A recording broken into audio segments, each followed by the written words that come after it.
할렐루야. 은혜로운 찬양으로 예배의 문을 열어준 IMC 워십팀과 특별 찬양으로 하나님께 영광을 올려드린 윤재은 솔리스트의 아름다운 찬양을 우리 하나님께서 기뻐 받으신 줄 믿습니다. 앞으로도 아름다운 찬양으로 하나님께 영광을 돌리는 일에 귀하게 쓰임받는 워십팀과 또 윤재은 솔리스트가 되기를 간절히 소망합니다. 오늘은 특별히 육남녀 선교회 헌신 예배로 드립니다. 이렇게 모여서 헌신 예배를 드릴 수 있도록 인도하여 주신 우리 하나님 아버지께 감사와 영광을 올려드립니다. 우리 육남녀 선교회가 임마누엘의 굳건한 기둥이 되어서 앞으로도 하나님의 나라와 교회를 든든히 세워가는 선교회가 될 수 있도록 주님의 이름으로 축복하고 또 기도합니다. 우리는 살아가면서 어느 특별한 계기로 인해서 그 사람의 인생 이전과는 완전히 달라지는 것을 보게 됩니다. 그것을 가리켜서 흔히들 인생의 전환점이라고 말합니다. 이 전환점이라는 말을 국어사전에서 살펴보면 다른 방향이나 상태로 바뀌는 계기 또는 그런 고비라고 정의합니다. 이러한 인생의 전환점은 주로 특별한 사고나 사건을 통해서 맞이하기도 하고 어떠한 인물과의 만남을 통해서 맞이하는 것을 볼 수도 있습니다.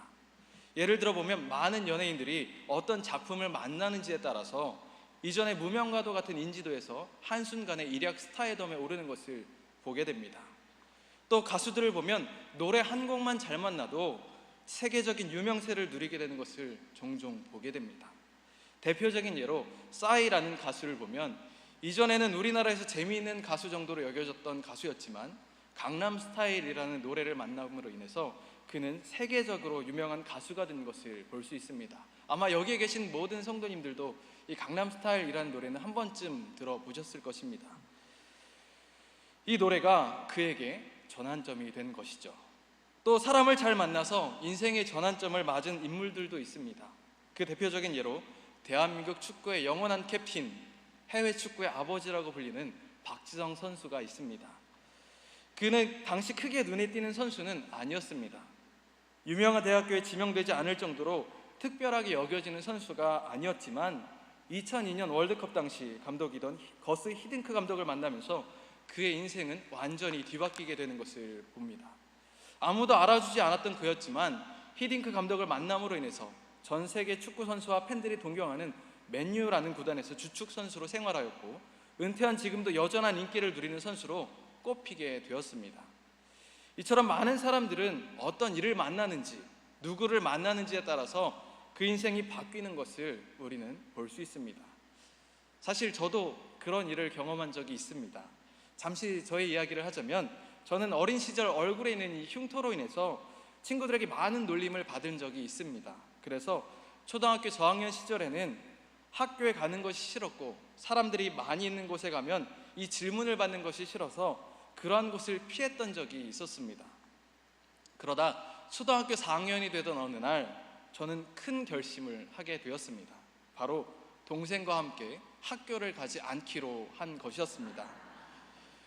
부모님께서는 지방 목회자 회의로 출타하시던 어느 날 저는 동생을 꼬드겨서 학교를 가는 척 집을 나와서 골목에 숨어 있다가 어머니랑 아버지가 가시면 이제 나와서 집에 들어가야겠다라는 치밀한 계획을 세웠습니다. 그렇게 골목에 숨어 있었는데 저의 계획은 성공하였을까요? 실패하였을까요? 네, 대실패였습니다. 하필이면 어머니께서 평소에 가지 않으시던 그 골목을 그날따라 오시게 되셨고 저는 어머니의 손에 이끌려서 학교에 가게 되었습니다. 학교에 끌려간 저는 반에 들어가기 싫어서 펑펑 울면서 차에서 끈질기게 버텼는데 그때 담임선생님이셨던 방대식 선생님께서 나오셔서 저를 달래주시고 설득해 주셨습니다. 준호야, 선생님은 네 편이야. 친구들이 또 놀리면 그때는 선생님이 혼내줄게. 친구들이 너에 대해서 아직 잘 몰라서 그래. 너를 알게 되면 놀리지 않을 거야 라고 1시간이 넘도록 저를 설득해 주셨습니다.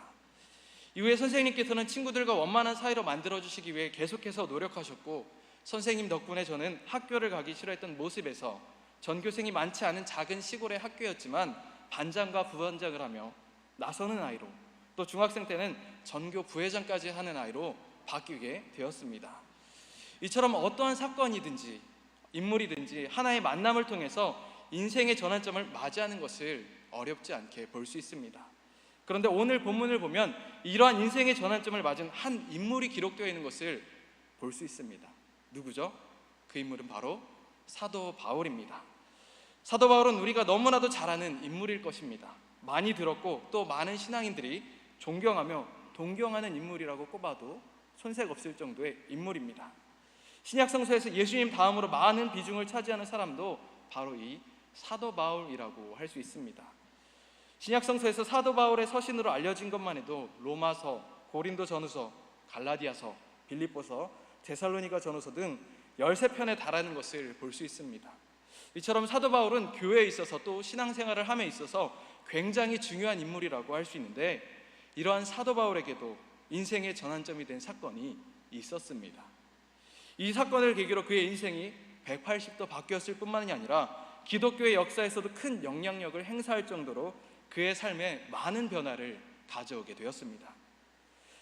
육남여선교회 성도님들의 연령대를 보면 외모는 충분히 40대, 50대에 같아 보이시지만 연령대를 보면 60대 초에서 이제 중반으로 넘어가는 연령대로 교회에서 이제는 신앙의 후배들에게 믿음의 본을 보여야 하시는 위치라고 할 수 있으며 6분의 장로님과 58분의 권사님이 계실 정도로 교회에서도 중심적인 역할을 감당하는 선교회라고 할 수 있을 것입니다. 이처럼 우리 임마누엘 교회에 있어서 중심적인 역할을 감당하셔야 하는 육남여 선교회 성도님들께서 다시금 이 바울과 같은 전환점을 맞이하여서 이전보다 더욱 귀하게 쓰임받으시고 임마누엘 교회를 든든히 세워가는 일에 귀하게 쓰임받는 선교회가 되시기를 주님의 이름으로 축복합니다. 오늘은 본문에 기록된 사건과 그 만남을 통해서 이 사건이 그에게 어떠한 변화를 가져다 주었는지, 또 우리들의 인생이 전환점을 맞이하기 위해서는 어떠한 삶을 살아가야 하는지 함께 나눌 때 많은 은혜 받으시기를 바랍니다. 인생의 전환점을 맞이하기 위해서는 첫째로 주님과의 분명한 만남이 있어야 합니다. 먼저 인생의 전환점을 맞이하기 이전의 바울의 삶은 어떤 모습이었습니까?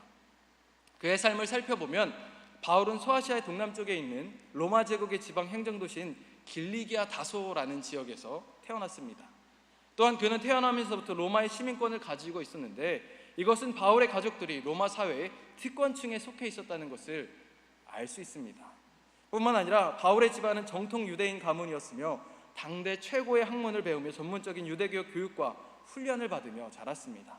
즉 오늘날로 말하면 유대교 집안 중에서 금수저, 은수저 정도 되었다고 표현할 수 있을 것입니다.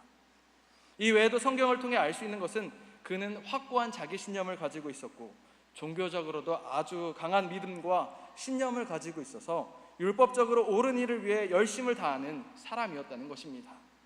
그런 그는 종교적 열심을 위해 대제사장에게 가서 다메섹의 회당들에 가져갈 공문을 청하였는데 그 공문의 내용은 바로 예수님을 따르는 사람을 만나면 남녀를 막론하고 결박하여 예루살렘으로 잡아와도 된다라는 공문이었습니다. 그는 예수님을 따르는 자들을 잡기 위해서 다메섹 가까이 갈 때 놀라운 일을 경험하게 됩니다. 우리 다 함께 사도행전 9장 3절에서 5절 말씀을 합독하시겠습니다. 시작.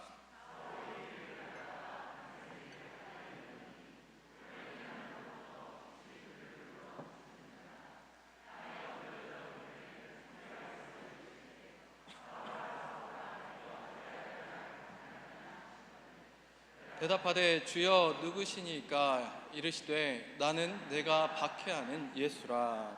아멘. 바울은 그의 인생에 있어 전환점이 되는 한 사건을 경험하게 되는데 어떤 일을 경험하게 되었습니까?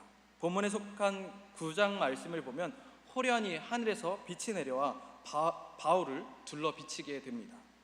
그리고 그는 땅에 엎드려 이런 소리를 듣게 됩니다. 사울아 사울아 내가 어찌하여 나를 박해하느냐. 그러자 바울은 다시금 묻습니다. 주여 높으신 분이여 당신은 누구이십니까?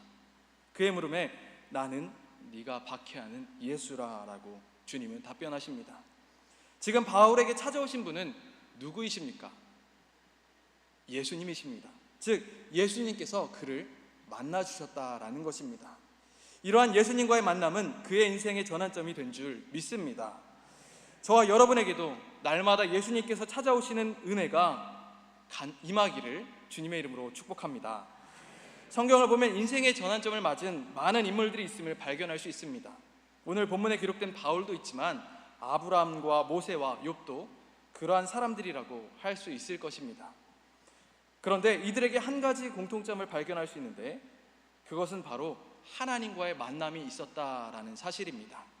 아브라함을 보면 75세에 인생의 전환점을 맞이하게 되는데, 성경에서는 그의 75세 이전을 그 기록을 찾아볼 수 없습니다.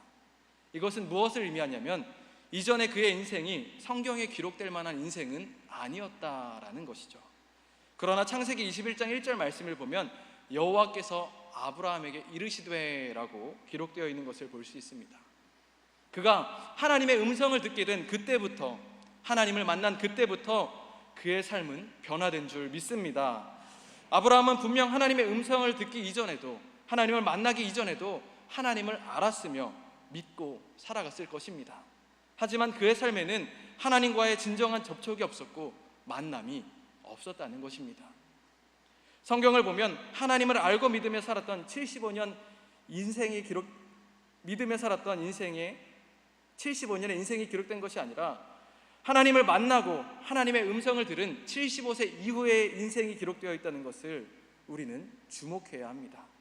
또한 모세를 보면 출애굽기 3장 4절에 광야에서 방황하는 가운데 불타는 떨기나무 가운데서 하나님을 만난 이후로 그의 인생은 방황하며 도망하던 삶에서 민족을 이끄는 지도자의 삶으로 변화되었습니다. 또 욥은 어떻습니까? 욥기 42장 5절에서 6절 말씀을 보면 욥은 이렇게 고백합니다. 우리 다 함께 합독하시겠습니다. 시작.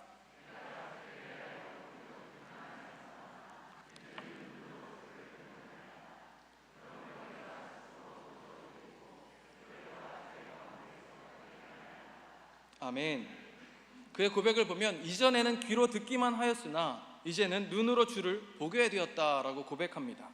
이전에는 내가 하나님에 대해서 간접적인 경험을 하였었지만 이제는 직접 하나님을 경험하게 되었고 하나님을 만남으로 하나님을 알게 되었다는 고백을 하고 있는 것입니다. 이외에도 예수님을 만난 나병 환자, 삭개오, 바디메오, 나사로, 예수님의 제자들, 귀신 들린 사람들 등 수많은 사람들이 예수님을 만남으로 인생의 전환점을 맞이하게 되었음을 우리는 볼 수 있습니다. 마찬가지입니다. 우리들이 아무리 오랜 시간 신앙생활을 하고 있다고 해서, 아무리 열심히 봉사활동을 하고 있다고 해서 인생의 전환점을 맞을 수 있는 것은 아닙니다. 진정한 인생의 전환점은 바로 예수 그리스도를 만나는 데서부터 시작됨을 기억하시기를 바랍니다. 바라기는 예수 그리스도와의 접촉, 만남을 통해 진정한 인생의 전환점을 맞이하시는 우리 육남여선교회와 임마누엘의 모든 성도님들 되시기를 주님의 이름으로 축복합니다. 인생의 전환점을 맞이하기 위해서는 둘째로 구체적인 삶의 변화가 있어야 합니다. 바울을 보면 그의 삶에 큰 변화가 있음을 발견할 수 있습니다. 그의 인생의 전환점을 맞이하기 이전의 삶을 보면 사도행전 7장 57절에서 59절 말씀에 기록되어 있는데 우리 다 함께 합독하시겠습니다. 시작.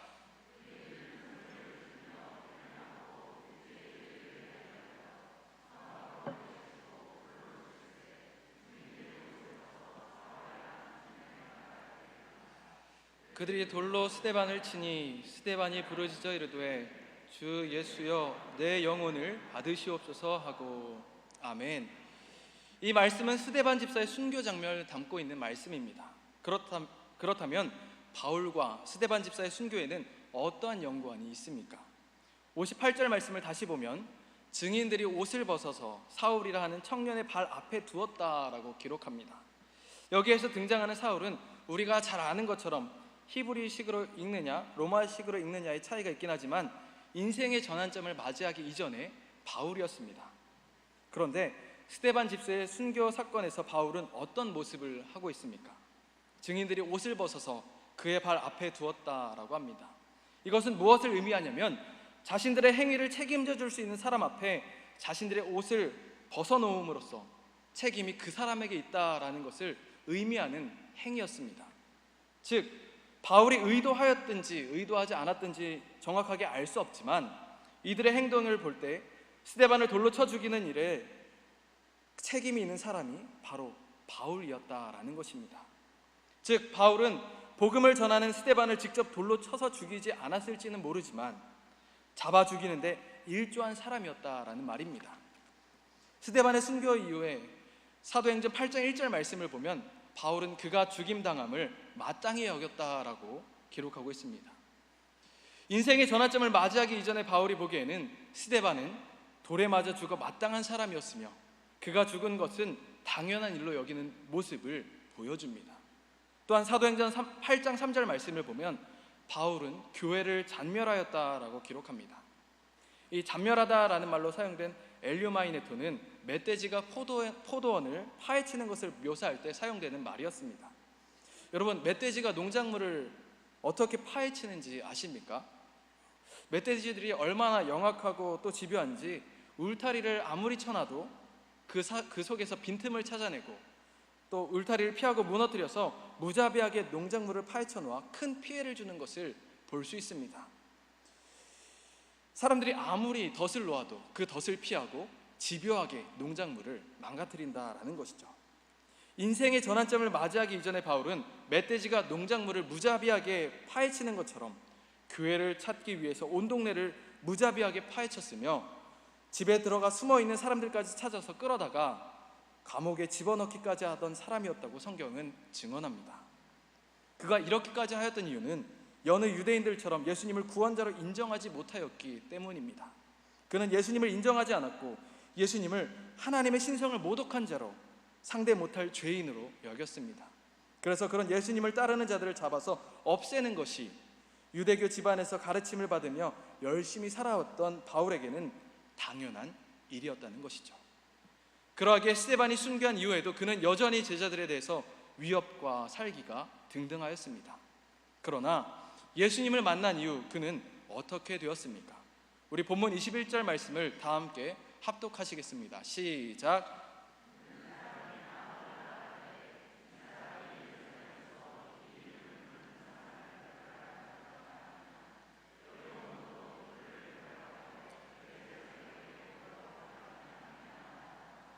아멘. 또 22절 말씀에 보면 다메섹에 사는 유대인들을 당혹하게 하니라 라고 기록합니다. 즉 바울을 본 유대인들이 놀라고 당혹해야 할 만큼 그의 삶에는 놀라운 변화가 있었다라는 것입니다. 그토록 예수님을 믿는 자들을 핍박하였던 그였지만 그는 예수님을 만나 변화되었고 사도로 세움을 받았으며 그리고 수많은 서신들을 통해서 교회들을 위로하고 건면하는 자가 되었습니다. 또한 오늘날 우리들에게 많은 도전을 주고 열정을 심어주며 우리들에게 가르침을 주는 자로 변화되었습니다. 그렇다면 예수님을 따르는 저와 여러분의 삶에는 어떠한 변화가 있으십니까? 세상 사람들이 보기에도 놀라울 만한 변화, 당혹해야 할 만한 변화가 저와 여러분의 삶 가운데 있습니까? 바울이 예수님을 만나고 이전의 삶을 완전히 정리하여 변화된 삶을 보여주었듯이 우리들 또한 그러한 믿음이 되기를 간절히 소망합니다. 바라기는 예수님을 만난 이후 바울의 삶이 놀라운 변화가 있었던 것과 같이 다른 사람들이 보기에도 알만한 놀라운 변화가 우리 육남녀 선교회와 임마누엘의 모든 성도님들 가운데 있기를 주님의 이름으로 축복합니다. 인생의 전환점을 맞이하기 위해서는 셋째로 복음 증거의 사명이 있어야 합니다. 본문 18절에서 20절 말씀을 다 함께 합독하시겠습니다. 시작.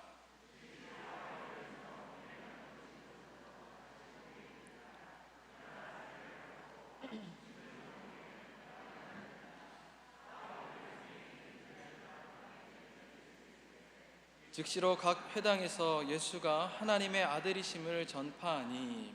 아멘. 그의 인생에 있어서 가장 큰 변화는 바로 복음을 전하는 자가 되었다는 사실입니다. 본문을 보면 그는 세례를 받고 건강을 회복한 후에 즉시 회당에 가서 예수님이 하나님의 아들이심을 증거하였음을 볼 수 있습니다. 또 22절 말씀을 보면 힘을 더 얻어 예수를 그리스도라 증언하였다고 성경은 기록합니다. 그는 그리스도인들을 잡기 위해 다메섹으로 향하였었지만 예수님을 만나고 인생의 전환점을 맞은 이후에 예수님께서 메시아이심을 증거하는 삶으로 변화되었다는 것입니다. 바울의 일생을 살펴보면 인생의 전환점을 맞은 그는 평생 동안 복음을 증거하였고 세 차례에 걸쳐 선교 여행을 하였는데 1차 선교 여행은 2년간 약 2240km의 거리를 이동하였고 2차 선교 여행 때는 3년간 약 5600km의 거리를, 그리고 3차 선교 여행에서는 약 5년간 5,600km의 거리를 이동하며 복음을 전하였습니다. 그가 걸었던 선교의 여행의 총 거리는 약 13,000km에 달하였으며 그 기간은 10년으로 추정됩니다. 중요한 것은 그가 가는 곳마다 복음이 증거되었고 그가 가는 곳마다 교회가 세워졌다는 사실입니다. 바라기는 우리 육남야 선교회 성도님들이 가는 곳마다, 임마누엘의 성도님들이 가는 곳마다 이러한 역사가 일어나기를 주님의 이름으로 축복합니다. 여러분이 가는 곳마다 복음이 증거되고 여러분이 가는 곳마다 교회가 세워지며 여러분이 가는 곳마다 회개하여 예수 그리스도를 영접하는 자들이 구름대와 같이 많아지는 역사가 일어나기를 주님의 이름으로 축복합니다. 바울이 마지막으로 3차 선교여행을 떠날 당시의 나이는 약 52세로 추정이 됩니다. 오늘날 같으면 한창 젊은이라고 할 수 있는 나이지만 당시 로마 시대의 평균 수명이 25세에서 35세였던 것을 감안한다면 결코 적지 않은 나이였다고 할 수 있을 것입니다. 또한 그는 육신의 연약함을 가지고 있었습니다. 그의 상황을 본다면 충분히 이제는 쉴만했고 그만해도 되었다고 여길 법도 하였습니다. 아마 저였다면 그래, 이 정도면 내가 할 일은 다 한 것 같아, 이제는 쉬어도 되겠지라고 생각하며 편한 길을 선택했을지도 모르겠습니다. 그러나 육신의 연약함을 가지고 있었고 이미 많은 일들을 이루었음에도 그는 사역과 사명을 내려놓지 않고 끝까지 예수님을 증거하는 복음 증거자의 삶을 살아갔습니다. 순교까지 예수님을 따르는 예수쟁이의 삶을 살았습니다. 그렇다면 우리는 어떠한 삶을 살아야 하겠습니까? 여러분은 어떠한 삶을 살아가시겠습니까? 저는 순교하자는 말이 아닙니다. 여러분의 삶을 포기하라는 말도 아닙니다. 다만 사도 바울과 같이 끝까지 예수님을 따르며 예수님을 전하는 삶을 살아가시기를 간절히 소망합니다. 매주 담임 목사님을 통해 주신 결단을 지키며 내 주의만큼이라도 예수님을 보여주는 삶을 살아가시기를 간절히 소망합니다. 죽기까지 주님을 따랐던 사도 바울과 같이 인생의 새로운 전환점을 통해서 예수 그리스도의 복음을 증거하는 일에 최선을 다하시는 우리 육남야 선교회와 임마누엘의 모든 성도님들 되시기를 주님의 이름으로 축복합니다. 이전에 우리가 어떠한 삶을 살았는지 그것은 결코 중요하지 않습니다. 중요한 것은 지금부터의 삶인 줄 믿습니다. 여러분의 인생의 전환점은 언제였습니까? 여러분의 삶이 전적으로 바뀐 것은 언제였습니까? 혹여 아직 그러한 경험을 하지 못하지는 않으셨습니까? 오랜 시간 교회를 다녀보았지만 나를 깊이 내던진 적이 없지는 않으십니까? 혹여 이제는 무뎌지고 익숙해지지는 않으셨습니까? 바울에게 임하였던 그 역사가 여러분 가운데도 임하기를 간절히 소망합니다. 다시금 주님과의 뜨거운 만남이 회복되기를 간절히 소망합니다. 여러분의 삶 가운데 분명한 변화가 나타나기를 간절히 소망합니다. 복음을 증거하는 사명이 회복되기를 간절히 소망합니다. 바로 지금이 그 시간이 되기를 간절히 소망합니다. 예수님을 다시금 만남으로 삶의 변화가 나타나고 복음을 전하는 일에 최선을 다하심으로 인생의 새로운 전환점을 맞이하시고 하나님께 놀랍게 쓰임받으시는 우리 육남야 선교회와 임마누엘의 모든 성도님들이 되시기를 주님의 이름으로 축복합니다. 우리 이 시간에는 다 함께 주님 내가 여기 있사오니 라는 찬양을 하실 텐데요, 이전에 나를 위한 삶을 살았던 우리가 이제는 전환점을 맞이하여서 주님을 위한 삶을 살기를 간절히 원합니다. 주님, 내가 여기 있습니다. 나를 만나주시고 나를 변화시켜 주시옵소서. 복음을 위한 그 일에 나를 사용하여 주시옵소서. 이러한 마음의 고백을 담아서 우리 다 함께 찬양하시겠습니다.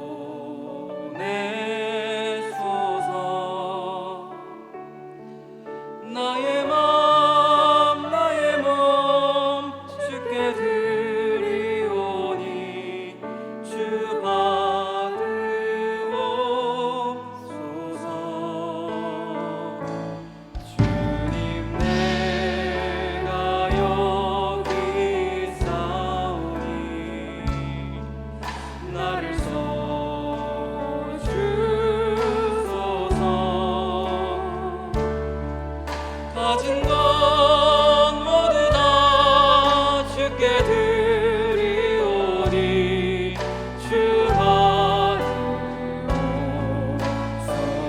할렐루야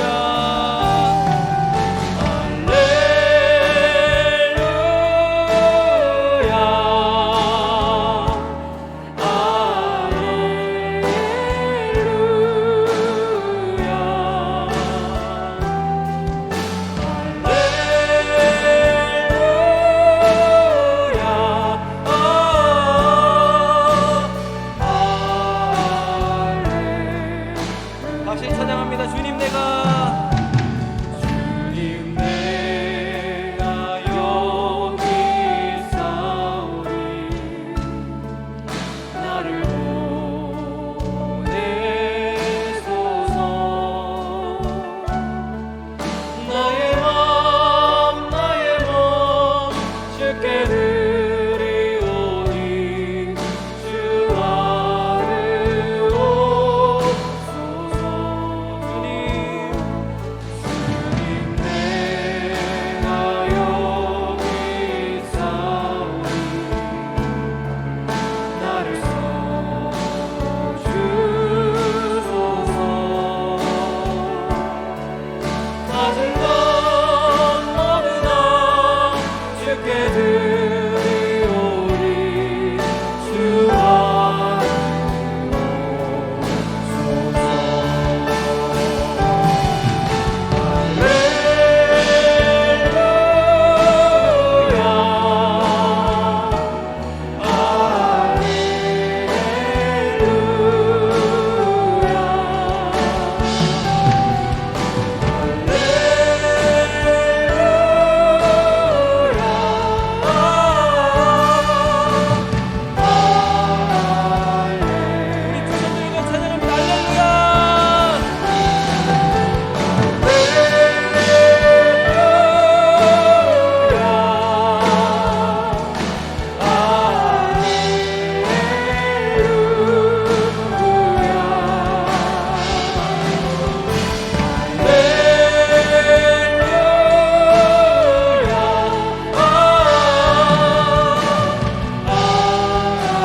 받으옵소서.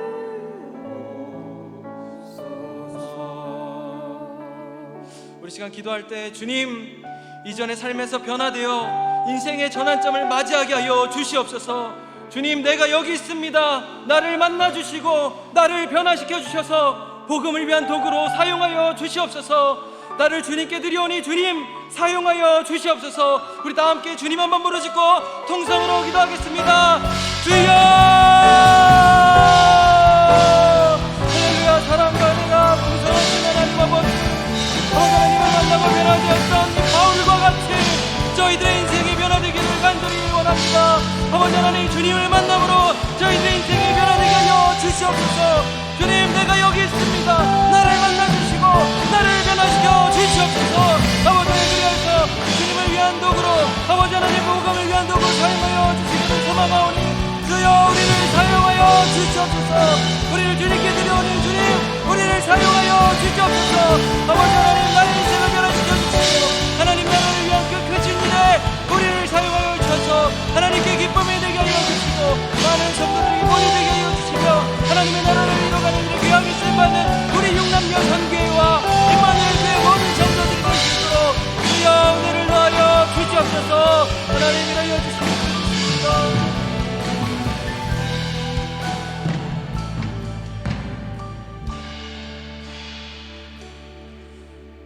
사랑과 은혜가 풍성하신 하나님 아버지, 오늘도 저희들에게 한없는 은혜를 더하여 주셔서 이렇게 육남녀 선교회 헌신 예배로 모이게 하여 주시고 다시금 저희들의 신앙을 돌아보며 결단을 다짐하게 하시니 감사를 드립니다. 저희들 예수님을 만남으로 인생의 전환점을 맞이하였던 이 사도 바울과 같이 다시금 주님을 만남으로 새로운 전환점을 맞이하는 믿음이 되게 하여 주시옵소서. 주님을 만남으로 저희들의 삶이 변화되게 하여 주시고 변화된 삶을 통하여 예수 그리스도의 십자가 복음을 널리 전하는 우리 육남녀 선교회와 임마누엘의 모든 성도들이 될 수 있도록 인도하여 주시옵소서.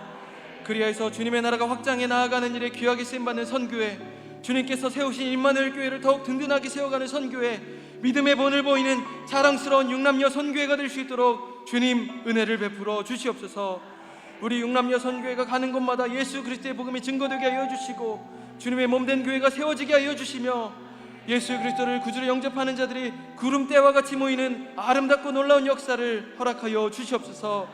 특별히 이번 주는 다디 목사님을 통해 주신 상대방을 있는 그대로 인정하는 대화를 하겠다는 결단을 지키며 나아갑니다. 나의 기준으로 판단하지 아니하게 하여 주시고 판단하는 자리에서 내려와 상대방을 있는 그대로 인정하며 주님의 마음으로 함께 대하여 하나님의 나라를 확장해 나아가는 저희 모두가 될 수 있도록 인도하여 주시옵소서. 모든 것 주님께 감사드리며 우리 육남녀 선교회를 사랑하시고 만나주시며 더욱 존귀하게 사용하여 주실 예수 그리스도의 이름으로 기도하옵나이다. 아멘.